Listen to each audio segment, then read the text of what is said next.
Hi, it's your Travel Less girls, and today we are giving you our top 5 iPhone travel tips. So number 1, use Wi-Fi to your advantage. So even if you've purchased an international data plan, save that for when you don't have Wi-Fi. You can actually use FaceTime audio and video when connected to Wi-Fi, so you can chat to family and friends at home or make any arrangements that you need to do without using your cellular data. You can also download any boarding passes and save them into the Passbook app while you're connected to the Wi-Fi, and you can save any travel web articles that you want to read and save these to the reading list in Safari, and they can then be accessed when the phone's on aeroplane mode, which might be when you're flying or in the train or some other time you've got downtime and want to catch up on those reading about where you're headed next. And our second tip is to control and adjust your cellular data. And sometimes there's some confusion around this, but it's pretty simple. In your iPhone, you're just going to go to settings, to cellular, and you're going to turn off your cellular data.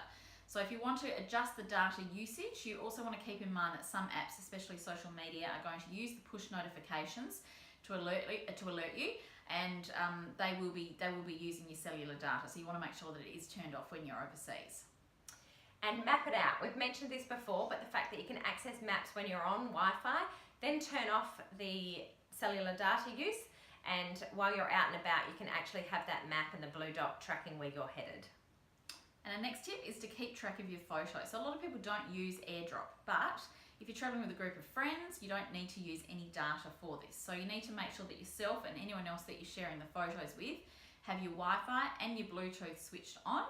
And then you can also use the shared tabs in your photos to create a photo stream, and then everyone can you can invite your friends and everyone can share their photos through that stream, so that you can all upload photos and see each other's photos that you've taken on your holiday.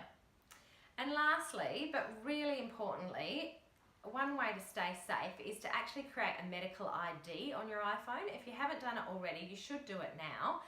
And when you're finished, you can actually turn on the show when locked. So then it's available from the locked screen, and any healthcare professional that might need to access this in the worst case scenario, if you're unconscious or something, they can actually get on, they can see any of your allergies, your age, your height, weight, anything else that might be relevant to what they're trying to do, and there's emergency contacts listed in there as well, and even though they won't have the passcode to your phone, they can access that information.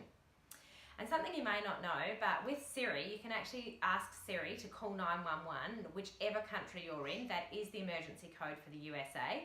However, if you're in Spain and you tell Siri to call 911, the phone will call the local emergency numbers. So that's a really handy tip if you ever need it for yourself, or you come across somebody else in trouble and you don't know the number. Just say 911. Siri, call 911. And we hope you stay safe while travelling. So we hope those little tips have helped you today, and if we can assist any further, please contact us. Our email is fortheloveoftravels@gmail.com.